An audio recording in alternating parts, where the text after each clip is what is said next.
नमस्ते दोस्तों, मेरा नाम है राज और आप देख रहे हैं मेरा यूट्यूब चैनल स्लो लर्नर। आज का वीडियो एक बिज़नेस मॉडल एनालिसिस है। कंपनी का नाम है ई पैक ड्यूरेबल, जिसका हम आज एनालिसिस करेंगे।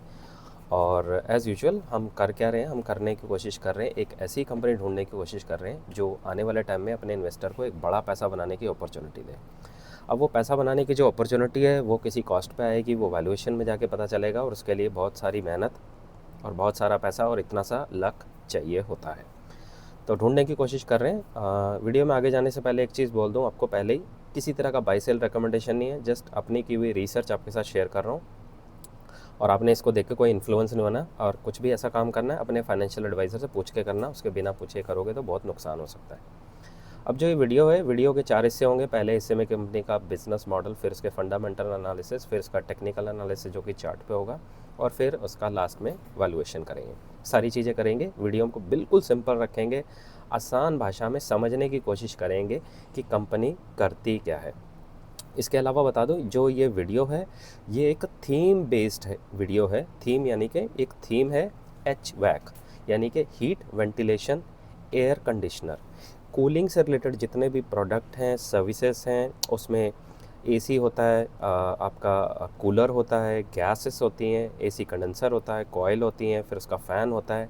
ऐसी सारी की सारी जो चीज़ें लगती हैं, वो सारी की सारी चीज़ें जो भी सर्विसेज मिलती हैं, उससे रिलेटेड जो इंडस्ट्री है उसको एचवैक बोलते हैं। उस इंडस्ट्री, वो जो इंडस्ट्री है आज की डेट में, आपको थोड़ा सा एक ओवरव्यू दे दूँ, वो काम कर रही है डेटा सेंटर के साथ, वो काम कर रही है सेमीकंडक्टर इंडस्ट्री में, वो काम कर रही है फार्मा इंडस्ट्री में।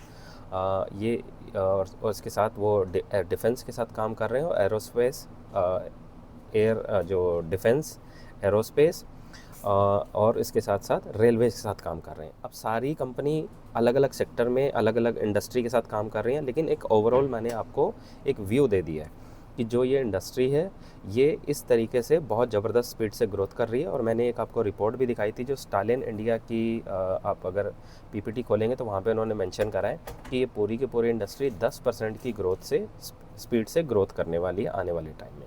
ठीक है, तो ये आपको ध्यान रखना है। चलिए शुरू करते हैं। वीडियो को बिल्कुल सिंपल रखेंगे एज़ यूजुअल, जो हमारा तरीका है। सीधा जाएंगे स्क्रीनर पे। स्क्रीनर पे जाके मैंने पहले से ही कंपनी की वेबसाइट खोल दी है। आप यहाँ पे एसी के काफ़ी सारे मॉडल्स देखेंगे। आप इसके एसी देखेंगे, कूलर देखेंगे, वाटर डिस्पेंसर देखेंगे, ग्राइंडर दिख रहा है यहाँ पे, ठीक है, और कुकिंग अप्लायंस के कुछ आइटम दिख रही हैं। तो ये इनका मोटा मोटा बिजनेस मॉडल दिख रहा है। इसके बाद सीधा चलते हैं इनके पीपीटी पे, और वहाँ चल के देखते हैं क्या कुछ हमें ज़्यादा इन्फॉर्मेशन मिलती है या नहीं। तो जैसे ही इसको नीचे करेंगे आपको ये काफ़ी सारी चीज़ें दिखनी शुरू हो जाएंगी। आप यहाँ पे बहुत सारी डिटेल दी गई है, आप इसको पढ़ सकते हैं। इनके एम्प्लॉयज़ कितने हैं, इनके सर्टिफिकेशन कौन कौन से, 15 प्रोडक्ट्स हैं इनके पास। मैन्युफैक्चरिंग जो सेक्टर, मैन्युफैक्चरिंग जो प्लांट्स हैं वो कितने हैं। फिर आप इसमें और डिटेल में बताया है ये जो घर के हैं जो, और ये एसी, इसको मैंने एक चीज़ मेंशन करी थी, मैं एक बारी आपको पढ़ के बताता हूँ। मैंने इसको लिखा था ये शॉर्टकट में जो इन्होंने करा है, LAC। एक मिनट होल्ड कीजिए आप। तो मैं इसको बाद में एक बार आपको बता दूंगा। इसका कुछ फॉर्म था तो मुझे वो ध्यान नहीं आ रहा। RAC को कुछ शॉर्टकट में कहते हैं, LDA को भी कुछ शॉर्टकट में कहते हैं। तो आसान भाषा में ये घर के इस्तेमाल के लिए और कमर्शियल के लिए तो इसमें नहीं मुझे दिख रहे हैं हाल फिलहाल, लेकिन आप एक बार इसको अच्छे से वेरीफाई कर लेना। ठीक है, आगे चलते हैं। अगर कोई मैं चीज़ ऊपर नीचे बोल दूँ तो प्लीज़ आप उसको मैनेज खुद से कर लेना। ये इंडक्शन स्टोव है, वाटर डिस्पेंसर है, मिक्सर ग्राइंडर है, एयर ड्रायर ये मैंने यूज़ करा हुआ है। ये यूजली लोग इस्तेमाल करते हैं। कोई भी आइटम जो विदाउट ऑयल आपको बनानी है, उसके ऊपर हल्का सा ऑयल लगाते हैं, ऑयल लगाना पड़ता है फिर भी, और उसको अंदर डाल देते हैं, उसको उसके मसाले वसाले लगा के, तो हवा की गर्मी से ही वो फ्राई हो जाता है। काफ़ी अच्छा है, मैंने प्रोडक्ट इस्तेमाल करा हुआ है ये, लेकिन वो दूसरी कंपनी का है। यहाँ सऊदी अरेबिया में दूसरी कंपनी, मैंने उसका करा है। इसके अलावा ये न्यूट्रिशन ब्लेंडर है, ये मैंने यूज़ नहीं करा, लेकिन मेरे पास बॉटल है, तो बॉटल में ऐसे मिक्स करेंगे आप प्रोटीन तो बड़े इजीली मिक्स हो जाता है। लेकिन ये थोड़ा सा, अगर आपको कोई स्ट्रॉन्ग चीज़ है, हार्ड है, जैसे मान लीजिए आपको कोई वेजिटेबल मिक्स करके साथ में खानी है, या आपको ओट्स खाने हैं, तो उसके लिए बहुत अच्छा है ये। कॉफ़ी मेकर है, ड्राई वैक्यूम क्लीनर है, और हेयर ड्रायर है, और एयर प्योरीफायर। तो काफ़ी सारे इनके प्रोडक्ट हैं, और यहाँ पे इसके बारे में बहुत अच्छे से बताया है। इसके साथ काफ़ी सारी एक्सिलरीज लगती हैं, प्लास्टिक मोल्डिंग, शीट मेटल, फिर PCB, फिर heat exchange, copper tubing, universal motor, induction coil.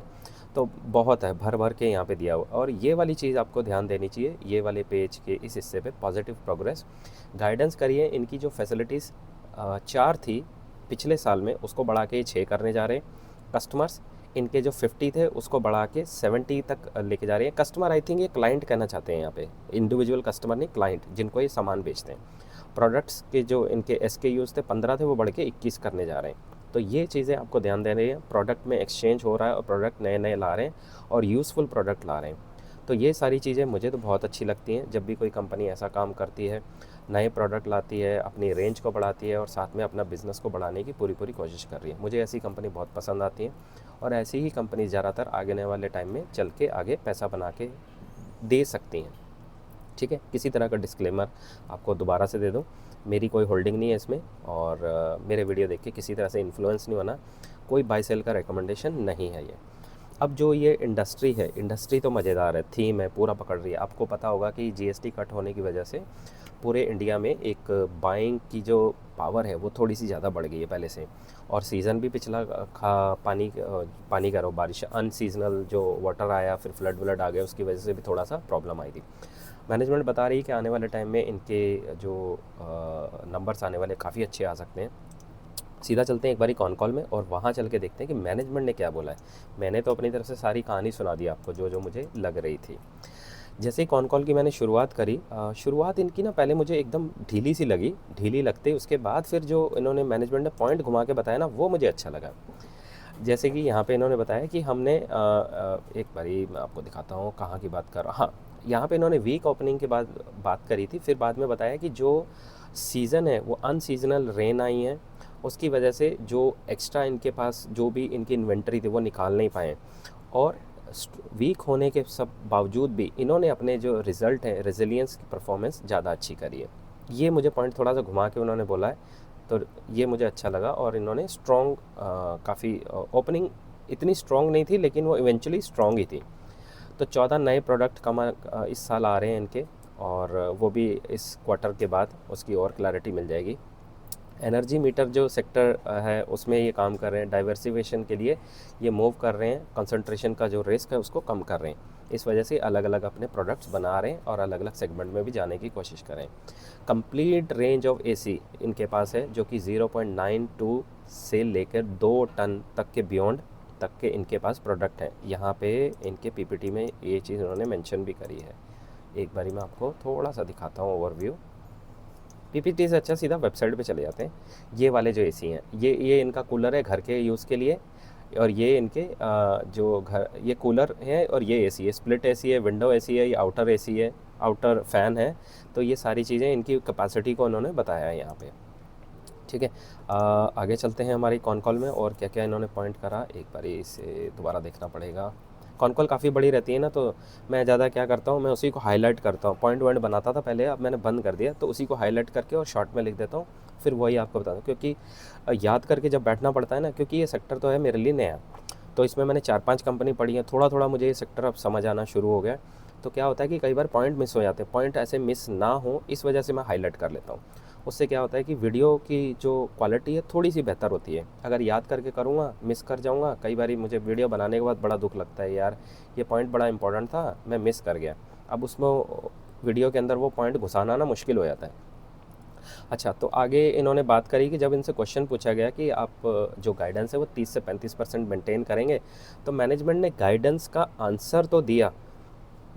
पहले इन्होंने घुमा फिरा के बिसाइड्स एयर कंडीशन, ये वो मार्केट का, इंडस्ट्री का मूड माहौल, डोमेस्टिक ग्रोथ, एप्लीकेशन, पता नहीं क्या क्या बोलते रहे। बाद में इन्होंने बोला कि हाँ, हम बड़े कॉन्फिडेंट हैं और हम ये अपना रिज़ल्ट जो है 30 से 35% मेंटेन करेंगे, रेवेन्यू की ग्रोथ। तो ये मुझे थोड़ा सा अच्छा भी लगा, फ़नी भी लगा कि मैनेजमेंट कॉन्फिडेंट है लेकिन डायरेक्ट नहीं। जैसे इन्होंने कॉन कॉल की शुरुआत में भी स्ट्रॉन्ग नहीं दिखाई, लेकिन इवेंचुअली वो स्ट्रॉन्ग थी। वैसे ही इन्होंने गाइडेंस दी कि गाइडेंस जो इन्होंने 30 से 35% है, घुमा घुमा के बताया, लेकिन एंड में बताया कि हाँ, कॉन्फिडेंट है, हम कर लेंगे। हाँ, तो ये वाला पॉइंट था जिसकी मैं बात कर रहा था, RAC एंड LDA। इसको इन्होंने कुछ अपने हिसाब से बनाया। RAC का मतलब इन्होंने लिखा था रूम एयर कंडीशनर, और जो दूसरा वाला है LDA, इसको इन्होंने शायद मैं LDA को भी मिस कर गया, कोई बात नहीं, मैंने SDA का लिखा है, स्मॉल डोमेस्टिक अप्लायंस। वो भी इन्होंने ऐसे कुछ बना रखा अपने हिसाब से, तो इतना ऐसा कुछ नहीं है कि अगर मिस कर दोगे तो कॉमन सेंस बिजनेस समझ नहीं आएगा, नहीं, वो इन्होंने अपनी शॉर्टकट रखी है, वो प्लीज़ आप जाके ना गूगल कर लेना, पता लग जाएगा। तो ये वाला पॉइंट था जो मुझे लगा कि आपके साथ शेयर करना चाहिए। एक इन्होंने बताया कि जो कंपोनेंट्स हैं उसको सोर्स करा है, जो जितने भी बड़ी बड़ी कंपनीज हैं वो जो कंपोनेंट है, जितने छोटे छोटे जो पीसेस लगते हैं एसी को बनाने में, आपने देखा होगा कि एसी के अंदर काफ़ी सारे कंपोनेंट हैं। उसके अंदर फ़ैन होता है, प्लास्टिक बॉडी होती है, हीट के लिए होता है, कंडेंसर होता है, हीट कॉइल होती है, फिर फ़ैन होता है, फिर उसकी ऑक्सिलरीज लाइन होती है, फिर उसमें गैस भरा जाता है, ठीक है। तो ये कितने सारे कंपोनेंट बनते हैं। तो इन्होंने बताया कि जो बड़ी बड़ी जो भी कंपनी है वो सब की सब जो ये पार्ट्स हैं उसको आउटसोर्सिंग करते हैं, खुद नहीं बना रहे हैं। बिग प्लेयर लाइक जो भी हैं वो एनर्जी मीटर हुआ, और washing machine, refrigeration, cold room, data centre, जहाँ पे भी ये कमर्शियल एयर कंडीशनिंग का प्रोजेक्ट डिलीवरी होते हैं, वहाँ पे वो ज़्यादातर जो भी प्रोडक्ट्स हैं, प्रोडक्ट के जो कंपोनेंट है, टुकड़े हैं, छोटे छोटे जो पार्ट्स बनते हैं, वो ज़्यादातर ये वो खुद नहीं बनाती बड़ी कंपनियाँ, और ये वो काफ़ी सारे पार्ट्स को भी डेवलप कर रही हैं, जिसमें आने वाले टाइम में इनको बहुत बड़े एक अपॉर्चुनिटी दिख रही है, क्योंकि सेक्टर ग्रो करेगा तो इनको भी काफ़ी अच्छा।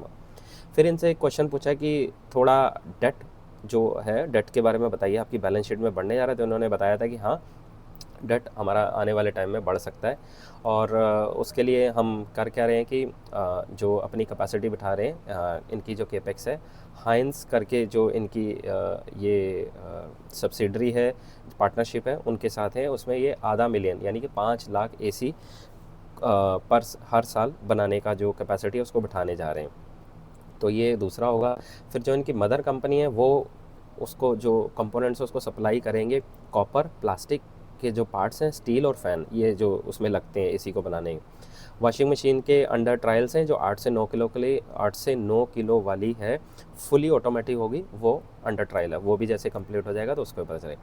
और 30 से 35% की गाइडेंस इन्होंने दोबारा से एक बार यहाँ पे मेंशन करी है। यहाँ पे एग्जैक्टली 30 करी है, पीछे थोड़ा सा जाएंगे कॉन कॉल में तो 30 से 35%, क्योंकि रेंज देती कोई भी कंपनी आपको, टू बी एग्जैक्ट बताना काफ़ी मुश्किल होता है कि 30% होगा, 35 होगा, 40 होगा, 21 होगा, ये रेंज बताई जाती है, अप्रॉक्सीमेट इसके आसपास होगा। बाकी जब रिजल्ट आएंगे तो फिर से एक बार ही देख लेंगे, ठीक है। तो ये सारा कुछ था कॉन कॉल में, और कॉन कॉल काफ़ी इंटरेस्टिंग था, मज़ेदार था, मुझे तो बड़ा पढ़ के मज़ा आया, क्योंकि कंपनी में दमखम तो मुझे दिख रहा है। अब चलते हैं सीधा कंपनी के स्क्रीनर पे, और ऊपर से इसके फंडामेंटल देख लेते हैं कैसे दिख रहे हैं। 3,200 करोड़ का मार्केट कैप है, 55 का पी है, ऑपरेटिंग प्रॉफिट मार्जिन 7 है, और आरओई 6 का है। आरओई 6 का है, यानी कि इनको काफ़ी डेट उठाने की ज़रूरत पड़ेगी आने वाले टाइम में ग्रोथ करने की, क्योंकि आरओई कम है और स्पीड से ज़्यादा ग्रोथ कर रही है। पेग रेशो 1.62 और प्राइस टू बुक लगभग 4 का। अब देखिए चार्ट कुछ और कह रहा है, चार्ट इसका इंटरेस्टिंग है, चार्ट है डाउन ट्रेंड में, वीक है और मरा पड़ा है एकदम, और कंपनी की जो मैनेजमेंट की कमेंट्री है वो बुलिश है। अब उसके लिए एक और तरीका क्या होता है, मैं थोड़ा सा टेक्निकल का भी तड़का लगाता हूँ किसी भी स्टॉक को अपने पास रखने के बाद। जब ये चार्ट इस राउंडिंग बॉटम बन रहा है, राउंडिंग बॉटम बन के उसको ब्रेकआउट कर देगा ना, तब इसमें आप एंट्री लेने के लिए देख सकते हैं। अगेन डिस्क्लेमर, मेरी कोई होल्डिंग नहीं है, बस मैं आपको एक तरीका बता रहा हूँ, कूद के मत ले लेना भाई, मैं तरीका बता रहा हूँ कि कंपनी कितनी भी अच्छी हो, अगर उसका चार्ट नीचे को जा रहा है तो गिरते हुए स्टॉक में हाथ नहीं लगाना। आज की डेट में चार्ट इसका बहुत वीक है। क्वार्टरली रिजल्ट की अगर बात कर ली जाए तो 20, 22, 35, -14, तो काफ़ी उथल पुथल तो हो रही है। लगातार प्रॉफिट बना पा रहे हैं, और sales growth year on year basis पे भी ठीक दिख रही है। 53% इन्होंने ग्रोथ करा है, और पिछले साल इन्होंने ग्रोथ नहीं कर पाए थे, शायद उस वजह से भी अभी गिरा पड़ा है। रिजर्व्स 841 करोड़ के हैं, और बोरोइंग 416 करोड़ की है, मतलब हाफ है, ओके। 48% प्रमोटर की होल्डिंग है। FIIs 1%, 1.5% थे, गायब हो गए। पब्लिक DIIs 18 थे, 5 हो गए, और आम पब्लिक ने माल उठाया 32% से 46 हो गए। नॉर्मली मेरा एक्सपीरियंस है, बहुत सारे stock, not only this individual stock, जिसमें आम पब्लिक से पैसा माल उठाया जाता है और प्रमोटर्स और FIIs DIIs उठाते हैं, ज़्यादातर वो स्टॉक अच्छे होते हैं और लंबे टाइम तक चलते हैं। ये स्टॉक में देखिए पब्लिक को माल चेपा है, मैं ये नहीं कह रहा कि ये चलेगा नहीं, ज़रूर चलेगा, ये चलेगा अपनी परफॉर्मेंस पे, लेकिन ये एक की मेट्रिक हो सकता है आपको ध्यान रखने के लिए। तो ये सारी इन्फॉर्मेशन थी यहाँ पे। अब चलते हैं सीधा हमारी प्रेजेंटेशन की तरफ, जो कि एक्सेल शीट पे है, ये मैंने बना के रखी है। कंपनी का जो चार्ट है डाउन ट्रेंड है, वीक है, अभी तैयारी में है राउंडिंग बॉटम बनाने का, जब बना लेगा उसके बाद पता चलेगा। और जो कंपनी है AC, home appliance, consumer home appliance, washing machine, grinder winder, पता नहीं क्या क्या करती है, जाके देख लेना है। करंट इसका पी है 56। कंपनी का सेल्स ग्रोथ का जो नंबर है 30 से 35% है और 4 से 6% का इनका पैट का मार्जिन आ सकता है। अगर उसके अकॉर्डिंग इसका 1 ईयर फॉरवर्ड पी निकालो तो 20 से 30% का इनका 1 ईयर फॉरवर्ड पी आ रहा है। भाई मुझे वैल्यूएशन वाइज तो बहुत अच्छा लग रहा है और ग्रोथ भी अच्छा लग रहा है। तो ये वो उस टाइप का स्टॉक है जो सीधा मतलब 2-3 गुना कर देगा। तो मुझे तो ये बड़ा वैल्यूएशन वाइज तो मुझे बड़ा अट्रैक्ट कर रहा है। प्लस इसमें सेल्स ग्रोथ भी है। एक होता है कि वैल्यूएशन सस्ते हैं लेकिन ग्रोथ नहीं है, इसमें ग्रोथ भी है और वैल्यूएशन भी सस्ते हैं। तो भाई मैं तो इसको अपने रडार पे आने वाले टाइम में रखने वाला हूँ। और इसको मैं अगर इसको एंट्री मतलब अपनी कोई वो कहते हैं ना एक लिस्ट में, तो मैं इसको अपनी वॉच लिस्ट में रखने वाला हूँ। नहीं, वॉच लिस्ट नहीं, मैं इसको अपनी कैन हैव वाली लिस्ट में, मतलब आप इसको रख सकते हैं कैन हैव वाली लिस्ट में। एक होती है मस्ट हैव, होना ही होना चाहिए। दूसरी है ऑन रडार, यानी कि इसको हम अपनी वॉच लिस्ट में रखेंगे। और तीसरा can have, can not have, तो वो आप देख लेना। तो ये सारी इन्फॉर्मेशन थी मेरे पास। एक बारी ना आपके लिए एक छोटा सा एक सेशन चला देता हूँ। किसी भी स्टॉक की ना 4 स्टेजेस होती हैं, आपको ये बड़ा ध्यान रखना चाहिए। तो कब नहीं खरीदना चाहिए आपको ये ज़रूर पता होना चाहिए। तो ये देख लीजिए, स्टेज 1 यहाँ पे स्टॉक कंसोलिडेट करता है। स्टेज 2 जब ब्रेकआउट देता है ना, तब आपको स्टॉक खरीदना चाहिए। उसमें होता क्या है कि उसमें इन्वेस्टर, ट्रेडर, स्पेकुलेटर हर कोई यहाँ पे घुसता है। तो स्टॉक जब मोमेंटम में ऊपर जाता है तब आपका पैसा अच्छा बनता है। स्टेज 3 स्टेज 1 का ऑपोजिट होता है। और स्टेज 4 ये गिरता हुआ स्टॉक कभी नहीं खरीदना है। तो ये वाला स्टॉक आज की डेट में स्टेज 4 तो नहीं कहूँगा, कंसोलिडेशन स्टेज 1 में फंसा हुआ है। तो आप इसको अपने रडार पर रखिए, ठीक है।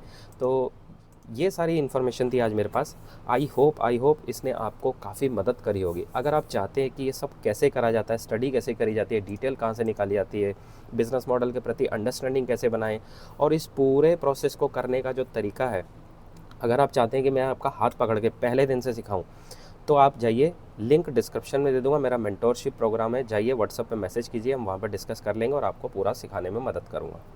दूसरा, या फिर अगर आप मेंटोरशिप प्रोग्राम नहीं चाहते हैं, बहुत बिजी हैं, आप क्या कीजिए, एक वर्कशॉप मैंने बनाया 3 घंटे का इक्विटी रिसर्च के लिए।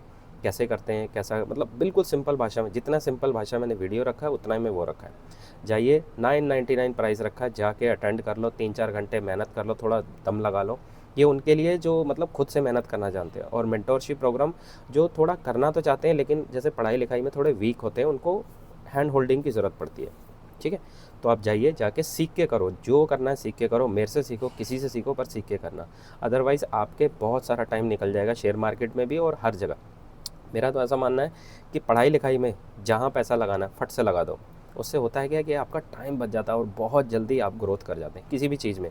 अगर आप पैसा डालते हैं ना जहाँ पे आपकी पढ़ाई वढ़ाई का मामला आ जाता है, तो उसमें आपको ना पैसा खर्च कर देना चाहिए। वो और 999 प्राइस है यार, जाओ जाके खर्च कर लो और ले लो कोर्स, और अपनी लाइफ बेटर बना लो। रोज़ रोज़ का ये ख़रीदना बेचना, कहाँ ख़रीदना कहाँ के नहीं भी ख़रीदना, किसको ख़रीदना, पोर्टफोलियो में ऐड करना नहीं ख़रीदना, पोर्टफोलियो को कब हल्का करना है कब भारी करना है, सब कुछ उसमें तरीका मैंने सिखाया है।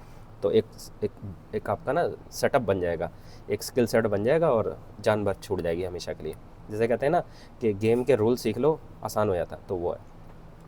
तो एनीवे, अगर आप समझदार हो तो आपको पता है आपको क्या करना है। अब मुझे आपसे क्या चाहिए, मुझे चाहिए आपका लाइक, शेयर, सब्सक्राइब, ये 3 चीज़ें कर दो प्लीज़। कमेंट बॉक्स में लिख के ज़रूर बताना कि वीडियो में आपको कोई चीज़ अच्छी लगी, बुरी लगी, या आपकी कोई भी क्वेरी है तो प्लीज़ बताना ज़रूर। मुझे बड़ा मज़ा आता है जब आप कमेंट करते हैं और मैं फिर उन पर रिप्लाई करता हूँ, तो मुझे बड़ा मज़ा आता है। तो प्लीज़ लाइक, शेयर, सब्सक्राइब कर देना। इस चैनल को आपके सपोर्ट की बहुत ज़रूरत है। मिलते हैं अगली वीडियो में, तब तक के लिए सीखते रहिए, खुश रहिए, इन्वेस्ट करते रहिए। Thank you.